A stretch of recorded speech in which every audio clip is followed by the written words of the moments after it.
Moving forward, we shall now begin with our main program. I hope you find the sessions intriguing and enlightening. A few announcements before we start. I request all of you to please put your mobile phones on silent mode. I also encourage you to tweet your opinions or questions with the DSCI handle, which is @DSCI_connect, and with the event hashtag, which is BPM16. We have a bunch of notepads and pencils for your convenience near the two consoles at the back. Please feel free to pick up some of them to make your notes. Our first plenary for the day focuses on how data science has the potential to be leveraged to keep citizenry safe in the cyberspace. I request our moderator, Mr. Sanjay Sahai, IPS, Additional Director General of Police, Karnataka Police, and speakers to please join me on the stage.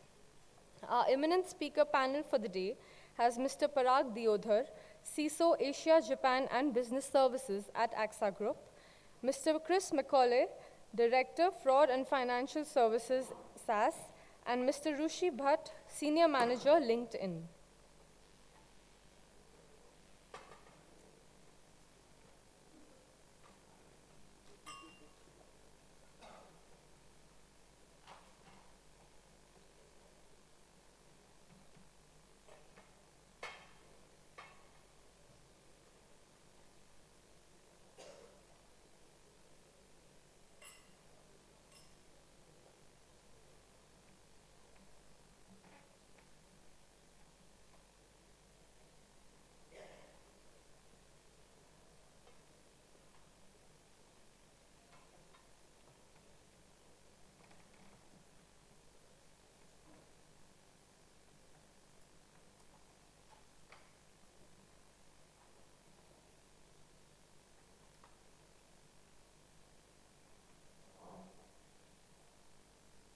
Over to you, Mr. Sahai.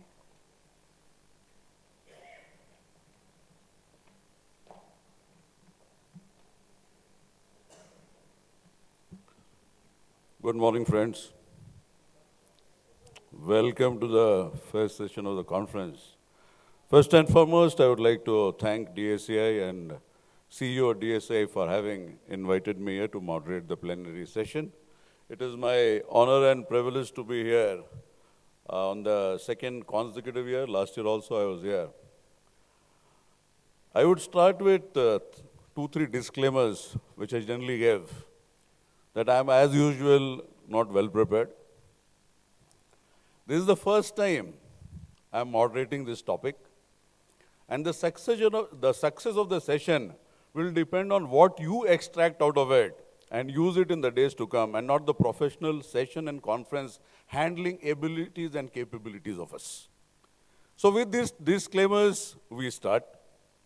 And I was listening to what Mr. Swami was talking about in the keynote. How many of the Fortune 500 companies have been hacked? 97% of the Fortune 500 companies have been hacked, and the other 3% don't know that they have been hacked. See, that is how the story goes. And what is the 9/11 of cybersecurity? Because all of you are professionals in your own area, my URL is that of a moderator. Correct. So I claim that I know the least of everybody who is assembled in this audience. What is 9/11 of cybersecurity? Can anybody tell me that? That will set the stage rolling. What is it? Huh? No. No. Stuxnet is the 9/11 of cybersecurity. It took only 1 year, not for either Microsoft or Siemens to touch or reach anywhere near that breach. It was a scientist called Ralph Wagner, and he continues to be the sole authority on that particular worm or virus, whatever you call it. So to cut the whole story short, this whole business has been of creation of software, networking, data center, and the like, landing finally into applications, millions and billions of them. And at the end of the day, security has never been a design element. If surgery is not a design element of modern medicine, naturally it will never be successful. So now we have created what we can call a quicksand, a whirlpool, or whatever you call it, and we have landed in that, and how to get out of it, we don't know. We are trying to struggle our way through. The first compliment certainly should go to DSCI, because what I read on the back of this brochure was very, very encouraging. So one quote from my side: in silos we come and in silos we go. Correct. Very fortunate that this is a masterpiece in collaboration. I don't know how much of it is being put in practice. Nonetheless, this vision certainly means a lot to a person like me, who is a technology evangelist, though not a technologist. So it means a lot to me. So I start with what is the gamut of the whole problem, where we have landed today, and what is our response. My whole canvas is not one that of customer and business and enterprise and the like. And neither is it of national security agency, governments, rogue states and the like. Cybersecurity has become a domain where we don't know who the stakeholders are and who the villains are. The breach to detection is only 280 days. Can the professionals tell me why it is 210 days? As per the Association of Certified Fraud Examiners, ACFE estimates cost of fraud to organizations 5% of business turnover. It suggests that a typical fraud is identified after 18 months, while 50% go undetected. Is business model nothing to do with the social existence of mankind? Has radicalization on the internet nothing to do with any of these business models? There are lots and lots and lots of issues. At the end of the day, for you it might be costing some $5,000 or $10,000. But for Target CEO, what it costed, we don't know. For Sony Productions, what we costed, we don't know. Because the hackers are releasing movie every Tuesday instead of Sony Productions. Correct. And in totality, what damage it brings to the professional, commercial stakeholders of the digital world is for you to imagine. We did not inherit this world in the manner it is today. But we will live it in a manner where it certainly would be very, very dangerous. And it starts from a basic thing like password. The other day, National Law School of India University website was hacked. So was us. The vendor does not have server locks. Wow. Correct. So this is where we are. So I'll not take much of your time because we have got experts to handle the issue. But nonetheless, I'll tell you that 400 millions of malware since the inception of internet. Correct? Machine learning, lots of things, use cases, facial recognition, and the like, from Human Genome Project to astronomy to whatever can be used for this also. Google's DeepMind, artificial intelligence, only some thoughts, and how security science is so different from your normal data science. There is no adversary in your normal data science. The accuracy of the model degrades on its own because of things which you are aware of. False positive is another major issue. Then interpretability. Results have to be explained. It's just not a pattern. Big data works on pattern. You don't get into why. You don't get into the how of it. You don't get into the why of it.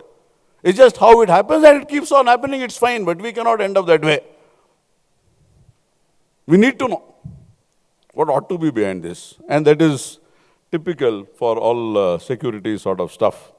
Then you get into something which is more intricate, more detailed, more contextual, and something which can help us through in the days to come. So from the signature on which you catch the malware, we are moving into attributes of the malware. Can it lead to better results? Hidden social network between malware samples, identifying shared code between malware, and dynamic similarity analysis. So lots and lots of things are there which help us to take the whole story further. So today we have with us three panelists who are experts in their own field, and I'd just like to introduce them in a short way. Chris Macaulay, FCMA, Director, Fraud and Financial Crimes, SAS Institute. He has around 25 years of experience delivering technology and operational solutions across industries in North America, Europe, Middle East, Asia, Pacific. His primary focus is financial services, and he currently Director of the SA Institute. Then we have Parag Devdar, CISO, Asia Pacific and Business Services, AXA Group. He is the CISO of Asia, Japan and Business Services, AXA Group. He is the president of the Bangalore chapter of ACFE. And the third panelist is Rushi Bhatt. He is currently head of the relevance engineering at LinkedIn Bangalore. Prior to this, he worked in Amazon and Yahoo Labs, applying machine learning at a scale at various business problems. He holds a PhD in cognitive and neural systems of Boston University. Suffice to say that cognitive neural systems gets applied to data learning, deep mind to artificial intelligence, ISIS to radicalization, money laundering to financial services. Anything more? Correct. Bitcoin to? What is the technology behind Bitcoin? Blockchain technology. Correct. Blockchain also was hacked. One of the cryptocurrencies were hacked, I think, 10, 20 days back. So that is where we stand. I'll hand it over to Chris. We'll start with one question. Are you all of you comfortable with what is data science? Are you or you're not? I'm not, so I'm asking you. Are you comfortable? Are you not comfortable? Like any of the famous definitions of whatever science technology which you have, if I ask you to stand up and give me that definition, can you give me a definition or not? It is in a nascent stage. Most of us don't understand. We claim that we understand. Security data science is even worse. We don't even know what it is exactly.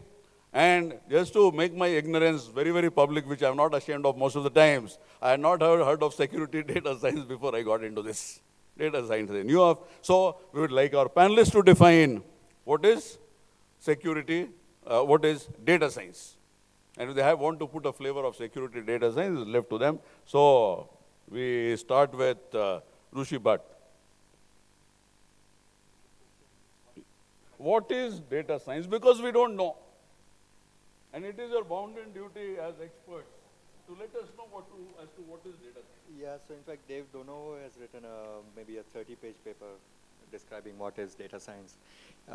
In the end, I mean, like you said, it's a new field, so it's very hard to. What I would like to know and what the audience, what the country wants to know, right? Country. Oh my God. the nation needs to know right now. Wants to know. I call it country because otherwise IP issues might come up. Sure. So in my mind, it's more about applying algorithmic techniques and applied statistics as well as machine learning. And these are three fields on their own to various types of data. It does not have to be big data. Sometimes it can be small data. It can be like a data set of even 10 points. But it's really a mix of multiple disciplines that we collectively call data science for the lack of a single term that's already been there that defines what we do, right? So it's like if I were to kind of flip it and tell you the kind of people we hire, and maybe that will help us define what the field is we don't hire pure statisticians, we don't hire pure mathematicians, we don't even hire pure machine learning algorithms guys, right? We hire people who know machine learning, who know applied statistics, they know the principles behind both of these fields, and who can translate these principles into practice through software engineering, right? So that essentially is data science, in my mind at least. I think what you have explained, most of you have understood, I presume. That at the end of the session, we'll give the best participant award also. So please be careful as to what is foreboding for you also. So now we have Parag for his definition of data science. Okay, so 10 years back, we started with databases, or maybe more, 10 years back or more, it was databases. Then we moved to data warehouses, and we used to get lost in those data warehouses. Now it has moved from data warehouses to data lakes. And I feel that's the right word because we are now drowning in those data lakes. And as a practitioner, as a CISO, we're getting so much data, and the data science, to me, should help us get actionable intelligence from all this deluge of data, what is coming onto us. So to me, data science is basically making sense of all the data what we're getting into actionable intelligence. That's a simple definition for me. I'll not be able to define data science, and I'll not take that effort and pain or whatever you call it. All I can say there is big data. And what we want as customers, nations, societies, communities, what do we want? We want a solution. So data science is in between, that is our processing. So it's a very simple term, that is all I can understand. And over to Chris, obviously, his interpretation of data science. Well, thank you. Well, first of all, good morning, everybody. What is data science?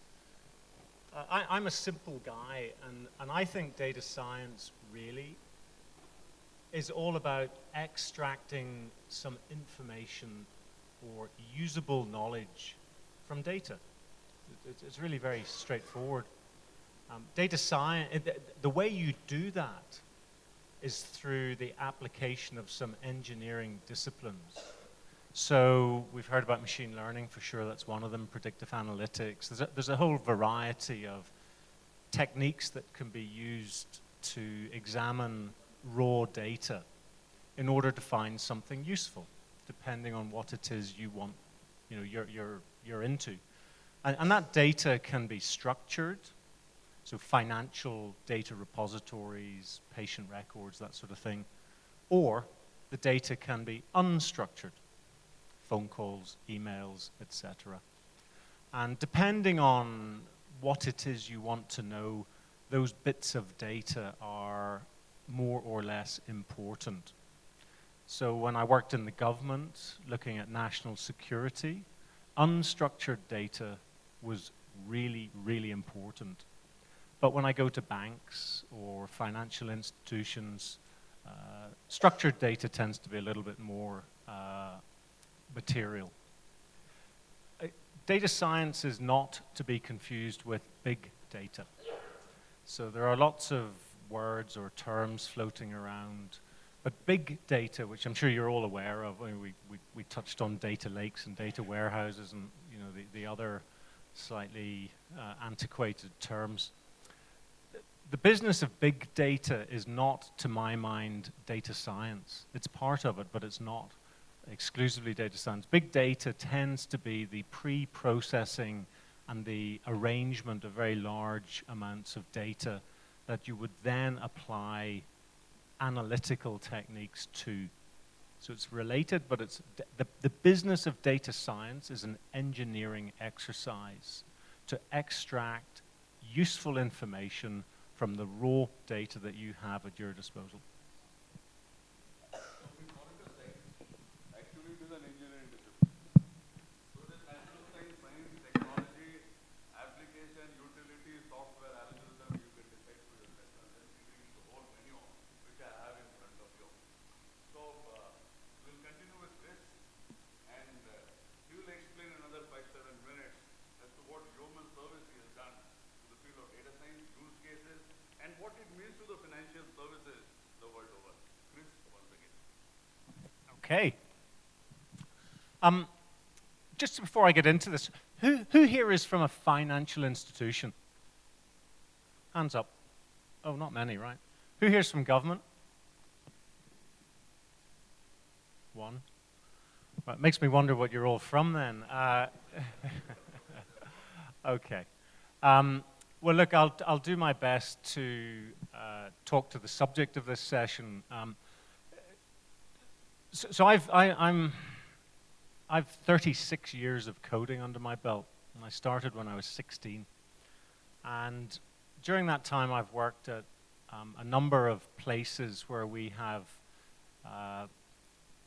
really been employed to try and find fraud that has occurred within the books and records. So I'm a chartered accountant as well, and perhaps it might be of interest if I just share some use cases or examples of instances in my life when I've seen fraud occur in a financial institution. If you want to hear about national security or tax evasion, I'm also happy to talk to you about that, but we'll talk about a bank or an insurance company just for the near future. So the first thing to remember is that fraud, the words fraud, hacking, cybersecurity, they all get kind of mushed together these days. And I rarely find clients that actually have got a good understanding of what those terms mean. So hacking is not fraud. Cybersecurity is not fraud. They can be components of it, but fraud, particularly in a bank or an insurance company, is somebody sets out to steal money. It's either an employee or a customer or someone outside the firewall in today's terms. The sad fact is that most frauds that occur within an institution, it's usually men, it's usually people that are in or around 40 to 50. They've usually been working for their employer for 10, 15 years. They're usually middle-ish, occasionally senior management. So in short, they're people that are frequently trusted. They're people that are very familiar with operational policies, procedures, and most importantly, they frequently know how the various computer systems and technology are used in their institution. So they have insider knowledge. When frauds occur from an employee point of view, they can be quite big. The biggest I've personally been involved in is $80 million. The broad areas where we see fraud occurring are usually in things like procurement. If you think about your employer, where do you spend money? Payroll, procurement, and if you're a bank, you lend money. So those are areas where problems can occur. So at banks, a credit officer who is working collusively with a customer, usually corporate, who is willing to accept falsified balance sheet and P&L information when making a credit decision, usually in real estate, but not exclusively. Those people are areas of risk, let me put it that way, in the bank. Insurance is a little bit different. Usually the fraud occurs from the claimant, the person making a claim against the insurance company, who has gone out to do things that make the insurance company comfortable that they can actually write a check and send money over. And then, of course, there's the more, I suppose, interesting area, which is the business of, certainly in a bank, individuals, usually in the retail banks, who are able to either acquire or purchase compromised client data and then go out to try and copy your credit card or get access to your internet banking accounts or get access to your accounts through internet banking channels and steal your money. So fraud, I'll just talk about banks for a moment. So frauds for employees of banks, we usually find frauds occurring in credit lending decisions, where the credit officer gets a kickback. We see people in procurement. I have a customer in South Africa.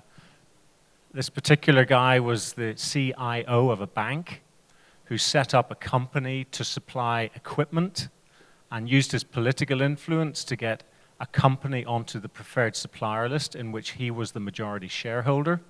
He did not disclose his information, and he used his position because he saw tender documentation supplied to the bank, he used his position to make sure that the tender provided from his company was the lowest cost. And the awards went to a company in which he was a shareholder and which he had not disclosed any information. That particular procurement fraud was $62 million that went to the company of which he owned 80%. So it's not very glamorous. It usually occurs over a long or extended period of time. In London, we had a branch manager who stole money from client accounts, and it took her about 26 months to lay the groundwork to steal money.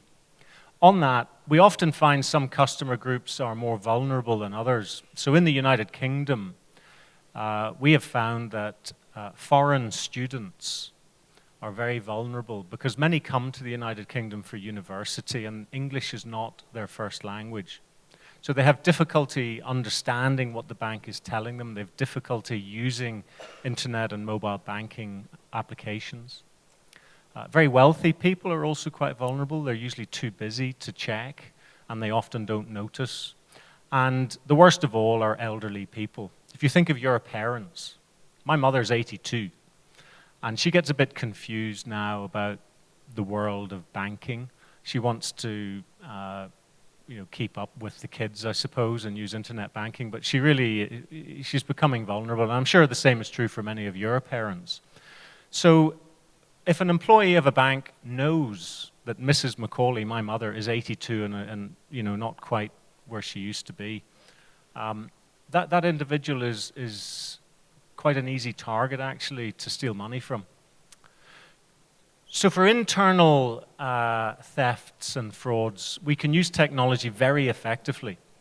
So one of the things that we can do, obviously, is look at financial transactions, but what's much more interesting that I've found is I can look at all of your emails. I can correlate a business event, a financial transaction, with the time at which you might have sent an email, the vocabulary that you've used in emails. This is emails between you and the client.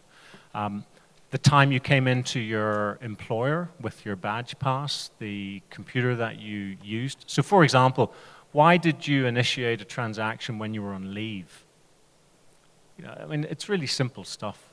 It gets a bit more, that world gets a bit more interesting when you get into what we call unauthorized trading. So for a bank, the really big money is lost in the capital markets. So you may have read about unauthorized trading, where banks have lost hundreds of millions, if not billions of dollars, because individuals have fraudulently manipulated the books and records of the equities, bonds, fixed income, and other asset classes that they're working on. So technology can be very, very powerful to detect erroneous employee behavior. Similarly, we can use it very effectively. I can monitor 100% of the actions that occur in your bank account in real time, if that's what your bank wants. And by that I mean every single financial transaction instantaneously, and also non-monetary events. So every time you change a PIN number, change your address, change your password, ring up the bank, we log all of that. And fraudsters typically do certain things before they try and steal your money with data that they have stolen from your bank. The sad fact of life is that a lot of banks, unlike compliance where there is no, for anti-money laundering, the regulator has a book this thick that a bank must comply with, and therefore there is no discretion in the technology that they bring to bear. They either put in effective technology or they lose their license. That is not the case in fraud. For a lot of the banks, the business case behind fraud is quite loose, because it's very difficult for them to determine with accuracy how much money they are losing. Because a lot of fraud goes unreported because they don't know what's going on in the first place. But the technology exists, and we can definitely protect customers, we can protect employees, and we can protect the shareholders of banks from the theft of money by employees or outside entities. And I'll just close. So many banks don't think they have a problem until it goes wrong. And I was in Dhaka 2 weeks ago with the central bank. Now, I'm sure you've all read about the, they'll get some of that. They're probably going to lose about $16 million when all is said and done, but they lost 81, and it could have been $850 million because of the problem that they had with SWIFT. And when you act, I know the details, I'm not at liberty to discuss it, but SWIFT is a pretty organized organization. They have a lot of money and they feel that they're quite secure. But what those guys did, what those individuals did to penetrate the SWIFT network was very clever. Very clever. I hope we see that's the end of it. I don't think it will be, personally. It's easy. It's been easy for us to find out what they did. It's been very difficult for us to figure out how to resolve it. I hope it doesn't happen here in India. The problem is a number of banks have been hit and they don't know about it yet. So that you may read in the paper very large numbers again. Your money will be safe, don't worry about it, but the shareholders of the bank might not get away quite so easily. So anyway, look, I've run out of time. I can talk about this offline if anybody's interested. We do insurance, we do tax evasion, et cetera, et cetera. It's this different business, same problem. I'll be more than happy to discuss it with you later. Thanks. Thank you, Chris, for your in-depth analysis of what you have been doing for a long time, and risks remain as they do. And you told that banks, they're generally, my understanding is not bothered as long as the quantum of money loss is manageable. So that is how they operate. And as far as this financial services goes, it is quite a complex sort of a thing where the gestation period of crime or the process of crime itself is 5 years, 10 years. And the whole big data and the humongous nature of investigation, I think data science will play a very, very big role, and it's already playing a big role. How it would move further or what the roadmap would be, what Steve Jobs says, so we are at the intersection of technology and humanities. So the domain and technology, when it meets together, when they are wedded, so finally it's data science, in all its utilities, it will flourish. Now I would request Parag to tell us about his area of specialization and what it means to all of us. Sure. So I come again from a financial services background and spent most of my career there. And I can talk about some of the use cases, what I have seen and what we are already doing using data science, to prevent and detect, attacks, security attacks, or cyber crimes, frauds, etc. So from the security practitioner side of view, from a cybersecurity point of view, obviously most of the organizations have SOCs, and now that's a security operations center, which are actually monitoring various transactions, various logs, and checking, where the security attacks are coming from, etc. Now, the next step in that is the next generation SOC, which actually implements SIM, that is the security incident and event management. It combines and correlates that with various other inputs. There are organizations, there are companies which are providing these inputs, from the various sensors which are there in the networks across the world. So those sensors are giving inputs to the cyber SOCs, the cybersecurity SOCs, and these are getting correlated. Along with that, what is also getting correlated is actually, from the insider threat perspective, the physical security records. So there are now, your card sensors. So every time you walk into an office, you have to swipe your card. Now, those records are then attendance records, employee records. Those are all getting combined and correlated with your login IDs, your login records, your access records, etc. And those are giving real-time inputs as to whether employee is, when we see a pop-up saying, some employee is trying to log in into an area which he does not have access to. Now, when we combine that with the physical access records, etc., we really know whether the person is sitting inside the office or whether someone is actually impersonating that employee and trying to access it from outside. So VPN logs, etc. They are all getting combined and correlated, and we are getting real-time actionable inputs on stopping these attacks. So these are helping organizations prevent cybersecurity threats and attacks onto their networks. Obviously, the IPS, IDS things already getting correlated. From a fraud perspective, and coming from banking or insurance side, so again, obviously from a detective controls perspective, when an event occurs and after an event occurs, technology plays a big role and data plays a big role in investigating. So as fraud examiner myself, I've been in investigations where we have used these logs, these data points to actually investigate and find out how these crimes have occurred, from where have these occurred, and most of the times, these come from other countries, and that's where the challenge comes to, go and actually pinpoint the person who has actually done this fraud or tried to do this fraud. But from apart from the detective side of it, I think now the next step is going into the preventive, controls part of it, using data science. And how is this happening? We're using artificial intelligence. We're using machine learning. So, we use in the insurance space, when you call an insurance company to log a claim that you've had an accident with your car and you want to lodge a claim, the call center actually has now systems to identify, whether this particular claimant or this particular call, qualifies for an additional investigation or not. Does it have fraud markers in it or not? And there are various models, data science models which are used. One of the most popular one is the pole model, where we take the person, object, location, and event correlation, and then try to identify whether this particular event or this particular transaction is a fraudulent transaction or not. And not just in insurance, this happens in banks. This happens when you actually try to log in into your net banking account.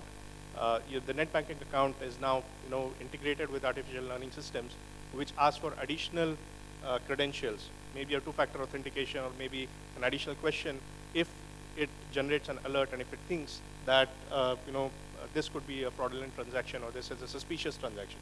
So that's how the predictive learning models are working to prevent fraud in the first place, apart from helping us detect frauds. Now, I'll just close with, while this is all nice and seems very nice to listen to, obviously there are a lot of challenges in this. And the biggest challenge for us, especially in India, is the data quality part of it. Because what we need to ensure that we get no false positives, or as many less false positives as possible out of this, is completeness and accuracy of information and correlation with a particular single ID or authentication of that person. And in India, unfortunately, we have multiple IDs. We use PAN, we use Aadhaar, we use so many different IDs. Unlike other countries like Singapore or Malaysia, they have a single ID for every individual, and it's very easy to correlate and find a particular person. Unlike in India, we have this big challenge in the banking and financial services, insurance, etc., where it becomes very difficult to identify a particular person because of lack of this data quality. Thanks. Thank you, Murad. Of course, and I have to respect your views. In fact, so I'm going to defend Parag a little bit here. So if I understood you correctly, what he would have meant, and at least that's what I would have meant, is that when the data quality goes down, there is a cost associated with doing a better job at doing fraud detection. It's not like we're going to throw in the towel and say, oh, we are not going to do it anymore. In the end, the consumer himself pays, because, for example, if you go to IRCTC right now, for every page you're going to have to type in a CAPTCHA. Now, you can ask whether that's the right thing to do or not, but that's a fact of life. I mean, in order to prevent their side, they're having to take more hurdles to the transaction, and in the end, the customer suffers in the end, right? The other thing is also, you will start seeing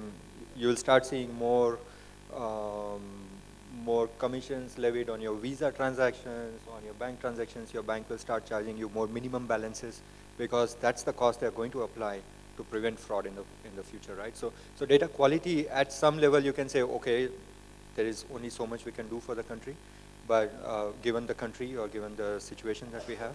But every time you bring up the data quality up a notch, everything gets easier. In the end, the consumer himself benefits, right? I mean, why do you have to submit a KYC form every time you open a new bank account? I mean, if you had a UID which is consistent and dependable, right? And even Aadhaar, we have seen already cases of like some person making 500 Aadhaar cards, right? So that's not secure either. And you were talking about fingerprinting and retina and what's left, right? I mean, are you going to verify my DNA now next? I mean, what's going to be the next point, right? So there are always holes in the process such that even if you think the process itself is watertight, it is not, because you have left out somewhere, somebody typed in the wrong number while entering the fields, and you're done, right? So probably that's what you were talking about at that point. Now going to Your story. going to my story, the professional social network, right? So I am from probably the diagonally opposite side of security and detection. So we try to be, so to give you like an organizational overview of how we operate at LinkedIn, there are in fact two teams. So one is the fraud and abuse and risk team, which is like my sister team in the US. And they really take care about all these very high value fraud where somebody is trying to defraud you of the order of thousands. I mean, we don't have $10 million transactions, but the volumes are higher. So in the end, the dollar cost is roughly the same. The other side we believe in is protecting the member at the get-go, right? So at your communications, before somebody sends you a fraudulent message, can we keep some checks and balances by sensing the content, not personally, like we are not allowed to read your messages on LinkedIn ever, right? But there are these machines who sit and listen in on certain keywords that you may be receiving, and things go off, fire off, and we alert the member saying, hey, this may be a fraud message, please be careful, and it may go into your fraud inbox, right? So that's one kind of machine learning situation that we tackle. And there initially in the opening remarks, what Sanjay mentioned, like the cost of false positives, sparseness of data, like all those things come into picture, because we want to be extremely precise. A false positive could mean a lost job opportunity for you, right? Versus just a fraud message that you may just ignore. So there the machine learning becomes extremely challenging, perhaps also from data quality point of view, but also from the point of view of not allowing any false positives, but at the same time solving the problem at scale, right? So I guess I'm from the other extreme where the cost is perhaps low. I mean, you receive a bad message or you get to see something that you did not want to see on your LinkedIn feed, but the volumes are much higher, and that poses a different kind of challenge for us. So it's more from the content and from the origination side, rather than at the end point where the fraud has occurred and you want to investigate and find the perpetrators. So it's like the other side of the story, I guess. Thank you, Rishi, for giving me the professional side of the professional social media. I started with in silos we come and silos we go. We don't stand in defense or against anybody. But the point is, if we get into a collaboration mindset, things will move much better. We presume that UID was on the collaboration mode. We presume that it was structured data. We presume lot many things. And I think since the year, 2004-5 till today in the governmental sector, when we took the private sector in a big way, and later we took consultants on a big way, I thought they had the capability to replicate their systems, what they do in their sector, their industry, and in the better parts of the globe. Only recently, without having any fear in taking the name of the company, so HP was working with us, and we had this website defacement. And I think 10 days back, I had requested whosoever is the operations manager to get an IT security guy and try to set it right in whichever manner he could. He has not come back till today. So this blame game will end nowhere. I asked him to give me the name of at least 1 or 2 IT security guys in HP. He could not name. I told him to give me the names of somebody outside. He could not. And because what I indulge in moderating, professional public speaking, and lots of other interactions on an interpersonal basis for last at least 5 to 7 years, I could get 5 to 7 guys who did 50 lakh worth of job in 10 days and they pushed off. That is how it works. However much professional relationship you can have in your life, there is nothing which can beat an interpersonal relationship. And I presume and I hope that I have been able to establish an interpersonal relationship with every member of this audience. And we assure you that anytime you come to the government, me and anybody else who I know, at least this sort of a relationship will give. And there are lots of people in the private sector, governmental sector, in research institutions who collaborate with me on a personal basis. I hope that this session was nice, interesting, fascinating.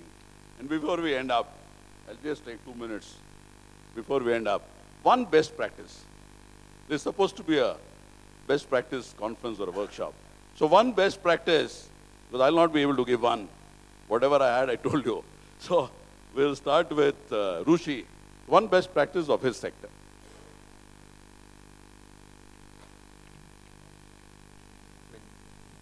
We generally tend to trade off big data in favor of clean data. That's best practice. I think you have a lot of tools available. You have a lot of people available who will claim to give you big data and data science and to help you solve your problems. I think it's important to understand what your problem is first before getting into buying tools, etc. So understand the problem, define a strategy, and then go for it. Chris. Thank you. Rather than best practice, my advice, I think data quality is where it all rests on. So do whatever you can to make sure that the data that you are looking at is of the highest possible quality. Because as has been said before, when you take it up a notch, life gets a lot easier. And all these things are dependent on human intelligence and your will and your capability and attitude to do and deliver. Thank you.